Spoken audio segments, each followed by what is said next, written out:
as well as our emergency humanitarian coordinator, Martin Griffiths, briefed the Security Council members on the situation in Syria. Mr. Pedersen outlined some elements for immediate action, among them getting the Constitutional Committee back on track. And today he issued formal invitations for the 9th round in Geneva for the Constitutional Committee to meet in late April. He appealed to the Syrian parties to respond positively to all key international stakeholders to support our action as a facilitator and refrain from interfering regarding a venue the Syrian parties themselves have formally agreed on. For his part, Mr. Griffiths spoke about the humanitarian situation, saying that a staggering 16.7 million people now require humanitarian assistance in Syria. That's nearly 3/4 of the population. But this year's Syria's humanitarian outlook remains bleak, underscoring that the humanitarian community remains committed to assist the people in need across Syria. Mr. Griffiths said that we cannot do so unless we have the required funding. And just a reminder, this afternoon, the Security Council will reconvene at 3 p.m. for a briefing on the protection of civilians in armed conflict, pegged to Resolution 2417, and they will receive an update on the food security risks in Gaza. Briefing will be Ramesh Rajasingham, OCHA's Director of Operations, the FAO's Deputy Director General, Maurizio Martina, and WFP's Deputy Executive Director, Carl Scow. We will try to share remarks with you as soon as we get them. And staying on Gaza, our UNRWA colleagues remind us that none of our humanitarian convoys have been able to reach the northern part of the Gaza Strip since January 23rd. And as you heard yesterday from the Commissioner General, there's been a sharp decrease in the amount of delivery of aid into the Gaza Strip. The UN system needs more entry points into Gaza, including from the north. We need safe routes for convoys and speedy passage through checkpoints. Our WFP colleagues also tell us that they have food supplies at the border with Gaza, and with certain conditions, they would be able to scale up feeding up to 2.2 million people across Gaza Strip. Almost 1,000 trucks carrying 15,000 metric tons of food are in Egypt ready to move.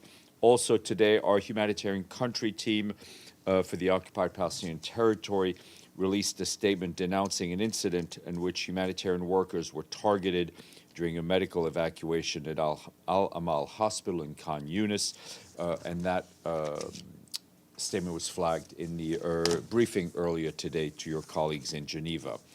Staying in the region, in Lebanon, our colleagues there are following closely developments across the Blue Line and warning of the impacts that the current escalation of hostilities. In a statement issued this morning, the force commander of the UN peacekeeping force in southern Lebanon, General Lazzaro, said that in recent days, the UN mission continued its active engagements with the parties in an effort to decrease tensions and prevent dangerous misunderstandings. General Lazzaro warned that recent events have the potential to put at risk a political solution to these hostilities, adding that currently there is an expansion and intensification of strikes, and that this is changing the life of tens of thousands of civilians on both sides of the Blue Line.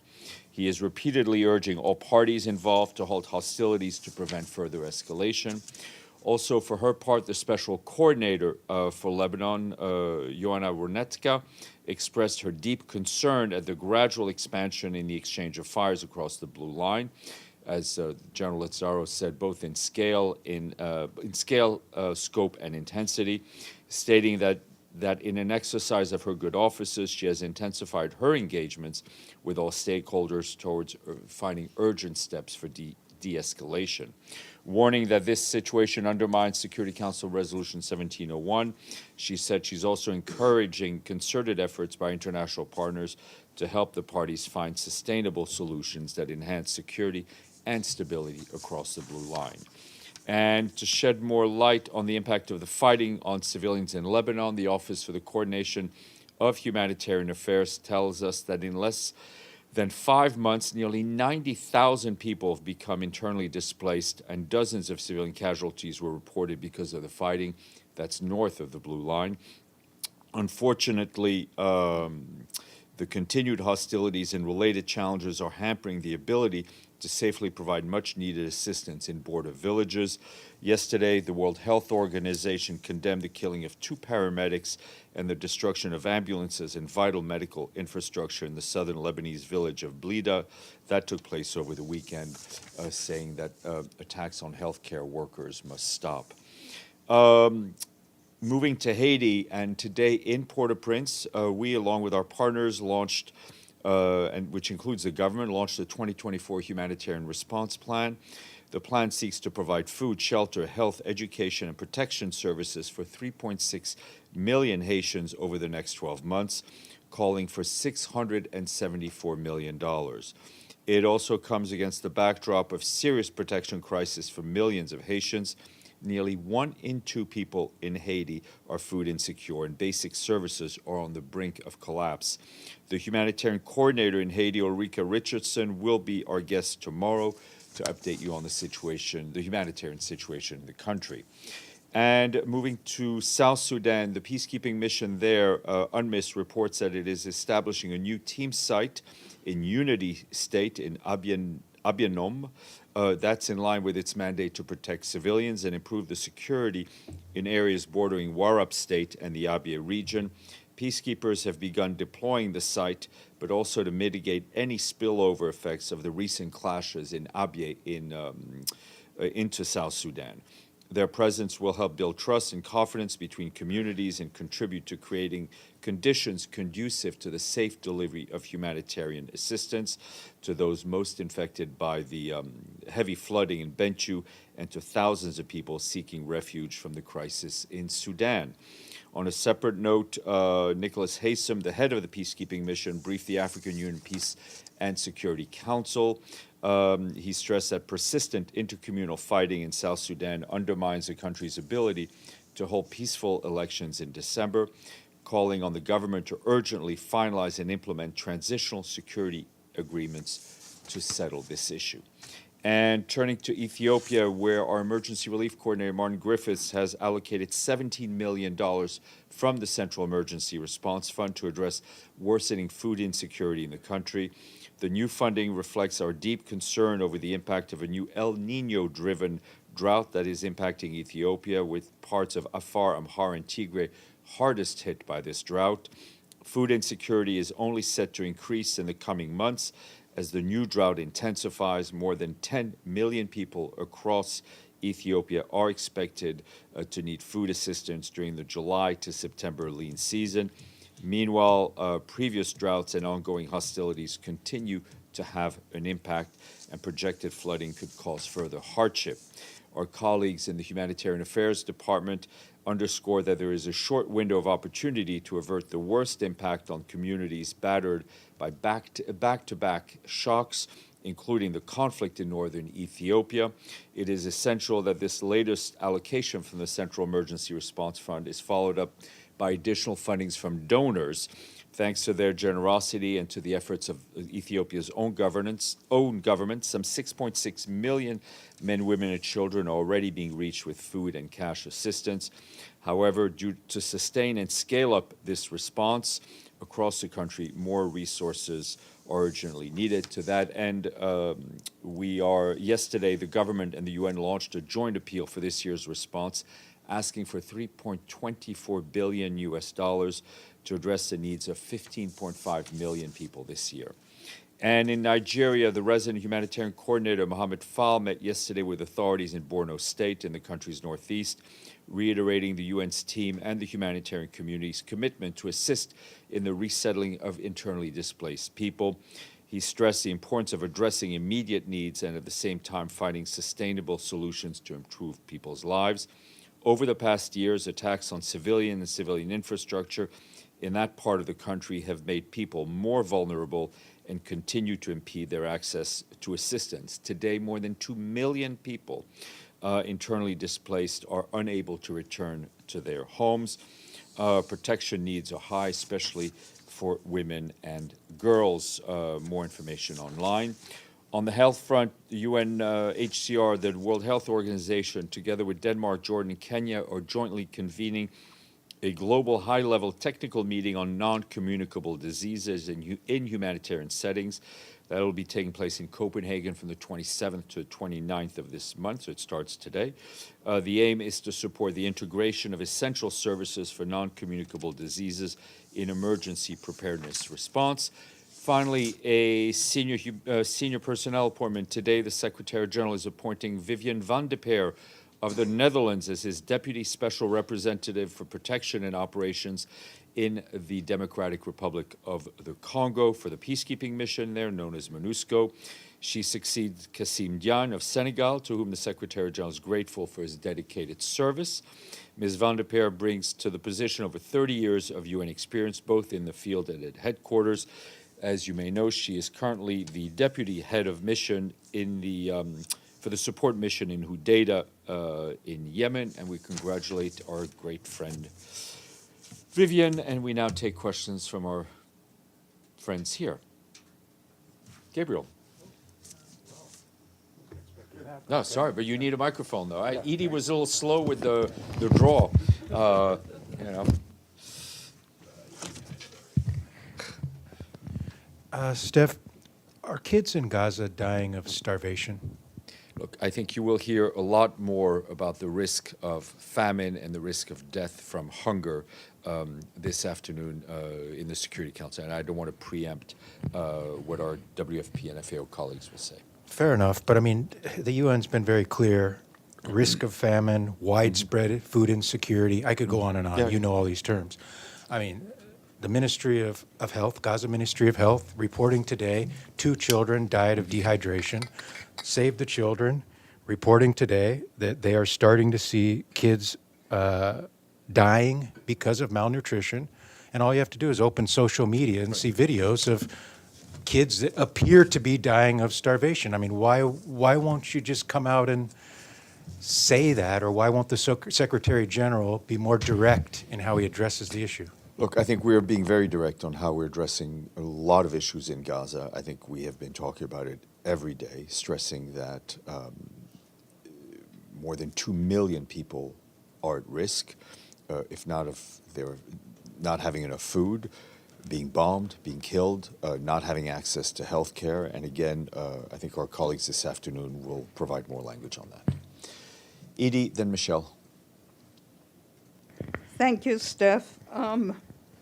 With Benin offering 2,000 police for the force in Haiti, would they be a possible lead country for the force if they could get there more quickly than whatever is still holding up the Kenyan deployment? Well, it's obviously a positive report that we've seen, but again, it is member states coalescing amongst themselves, coming up with the police officers, and others will need to come up with equipment and funding. I think there was some very positive announcements made in Rio on the sidelines of the G20, but I think things are still coalescing and frankly still rather challenging. Meanwhile, the situation in Haiti, as we know, is only getting worse, and I think you'll have get a pretty vivid picture from our colleague tomorrow. Michelle Nichols. Thank you, Stéphane Dujarric.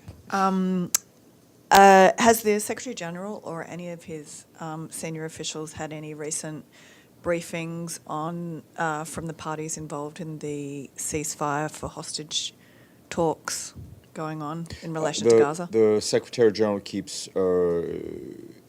getting briefed regularly. I think the last direct briefing he had in person was over the weekend in Doha. And who was that? He spoke to the Prime Minister of Qatar. And does he share the optimism expressed by President Joe Biden last night? The Secretary General continues to hope for a to see a humanitarian ceasefire as quickly as possible, a release of the hostages, and increased humanitarian aid. It's not for him to express optimism or pessimism on the situation. And sorry, just last one. Has Israel communicated to the UN any details of its plans for Rafah? Possible No, evacuation not plans? that I'm aware of. Dennis.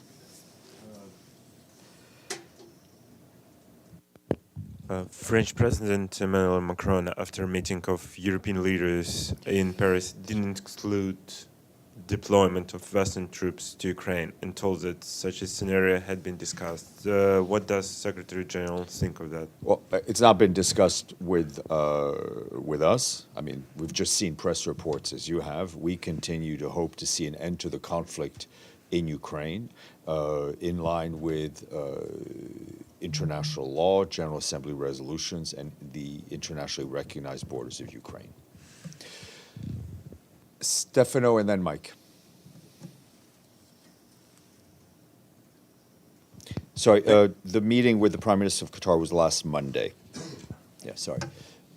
Stefano. Thank you, Stefan. We heard what you just said about Lebanon, and the situation seems getting worse instead of better. Would it be useful if sometime the Secretary General actually, instead to just be even all the time, whose fault is or not, not taking side, at one point indicate who is responsible for this escalation? I think what is most helpful is for the Secretary General and his representatives on the ground, which is the special coordinator in Beirut or the general heading the peacekeeping mission, is to work with the parties to try to de-escalate this current round of tensions and violence that we're seeing, for which civilians on both sides of the blue line are paying a price for. Mike. Thank you. USAID announced $53 million worth of humanitarian aid today to the World Food Program and other international NGOs in Gaza. Does the Secretary General feel that this is a circumvention of UNRWA? What the Secretary General would like to see is a return of funding to UNRWA from those partners who have paused their funding. We are doing whatever we can to answer their questions, to answer their concerns. Obviously, there are other agencies in operating in Gaza, and we talk about them all the time. I talked about WFP today. We've talked about UNFPA, World Health Organization. They all need cash. They all need assistance. Did the Secretary General advise against this routing of funding to those agencies? It's not for the Secretary General to tell USAID where it's sending its money. Madame. Thanks, Steph. Just a follow-up on Haiti. You mentioned reports, but if I remember correctly, in the resolution giving the green light to the mission, the member state willing to participate was supposed to notify the Secretary General. So does that mean that you did not receive any kind of official notification from Benin? Let me just put it this way. I'm not aware of any notification. It doesn't mean one hasn't been received, and I will check afterwards. Mr. Bays. Syria, if I can. Mr. Pedersen is issuing invitations again to go to Geneva. Does the Secretary General believe this is really the last chance? Because it does somewhat seem to those that have been following this closely like it's flogging a dead horse. I attended the first of those Syrian consultative meetings, and that was many years ago. Mr. Pedersen took over this process. It was an idea of Stefan de Mistura. Mr. Pedersen's been in his post for 5 years, and this is going nowhere. Well, we don't believe any horse should be declared dead, right? We're continuing our efforts. Mr. Pedersen continues in his determination to move things forward. Obviously, as days, weeks, months go by, the problem is not getting solved, right? So we're continuing our efforts. I think we have to take things one day at a time, one meeting at a time. Let's hope we can get this meeting underway. And Mr. Pedersen, knowing him, will do his best to encourage all the Syrian parties to coalesce and to move forward in line with the Security Council resolutions. Yet, ever since the rebellion in Syria, well over a decade ago, the Syrian government has tried whatever it can to not engage and to delay the process. Do you not need a plan B? Well, there is a plan, and it's laid out by the Security Council, and we will continue to do our efforts to implement that plan. Okay, can I then move, if I can, and ask you some follow-up to my colleague about the situation with regard to food and humanitarian aid in Gaza? Can you be absolutely clear to us what is stopping the humanitarian aid? Is Hamas preventing any humanitarian aid? Is Egypt preventing humanitarian aid? Is there a lack of any trucks to go into Gaza? Okay, there is a whole menu of items that is preventing greater humanitarian aid, and I will list some of them. It is not, my list will clearly not be exhaustive. One, there is no humanitarian ceasefire, right? There's continuing to be fighting. There is a lack of, respect for international law. Places that should be protected are being used in military operations. There is, as we've said, a breakdown of law and order within Gaza, which makes it much more challenging and dangerous to distribute aid. Dangerous for those people who we want to have the aid, and dangerous for those people who are distributing the aid. There has been very little, if any, effective coordination with the Israeli authorities on deconfliction, on our ability to move convoys to the north. And WFP have suspended.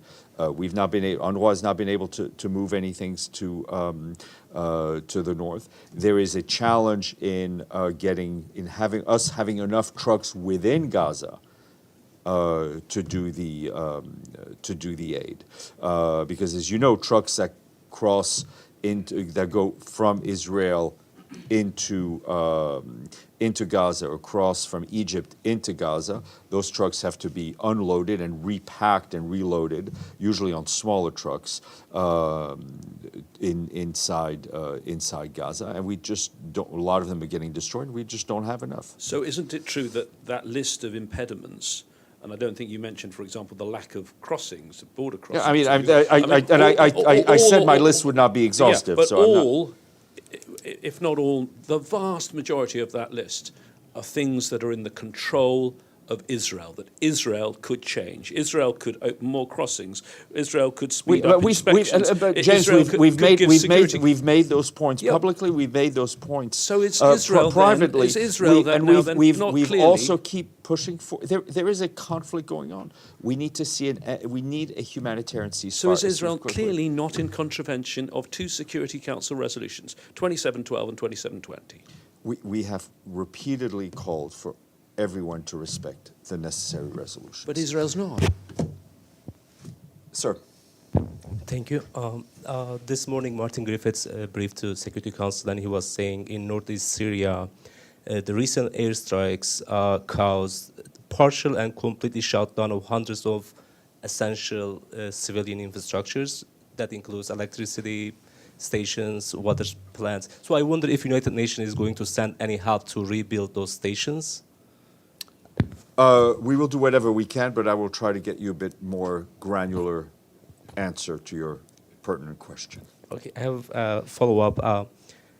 Mr. Geir Pedersen invited everyone to the Geneva for the new meeting. So I wonder, in this invitation, includes any Syrian Kurds? Do you think they should be on the table? I think you should check with his office exactly who was invited. But do you think Secretary General thinks the Kurds should be on the table? I think what the Secretary General feels is that as many voices as possible should be represented at the table, and he fully backs the approach taken by Mr. Pedersen. Deji, and then Benno.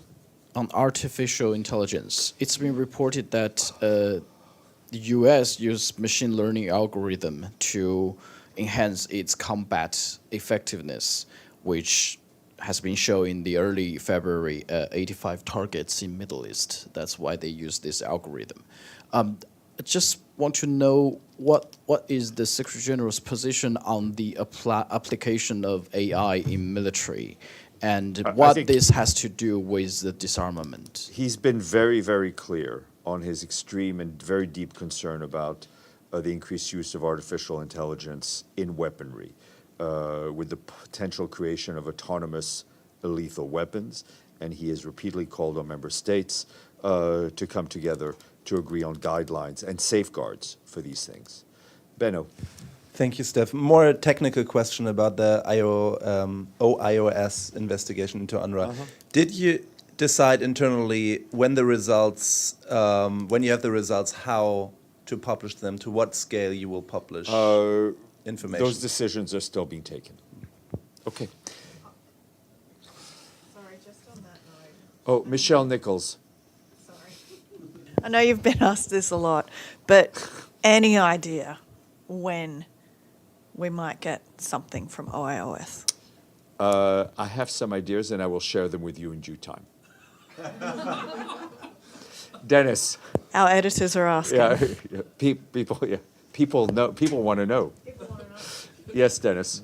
Just to follow up on Macron's words, don't you think that this rhetoric is escalatory and can ramp up tensions around the conflict? Look, since the start of this conflict, we have seen a lot of rhetoric that has the potential of inflaming what is already a deadly conflict. And our call has been very consistent since the beginning, would be to avoid such rhetoric, and this is what we've been saying since the beginning. Madame. Thank you, Stefan. On Sigrid Garg, do you have more information? Where is she, what she's doing, and when she's coming back to Yes, she'll probably be back at some point in the month of March to report back to the council. She's remaining in the region, and we'll have an update to you tomorrow about the meetings she's having tomorrow. When you say in the region, is she's in Gaza? She's based in Amman. I mean, when she's in, she's based in Amman. When she moves from Amman to go to different places, we share that with you. And we would not keep a visit to Gaza a secret. At least I would hope not. Her mandate is to... Microphone a little closer, okay. Please. It's about also UNRWA. Is she involved directly in UNRWA with Madame Colonna? No. Madame Colonna is doing an independent review. She will obviously be speaking to key people involved in this file, people who've had a knowledge of the situation, but her work is very much separate from Madame Colonna's. Thank you. Okay. Thank you. No Monica today. Bon appétit.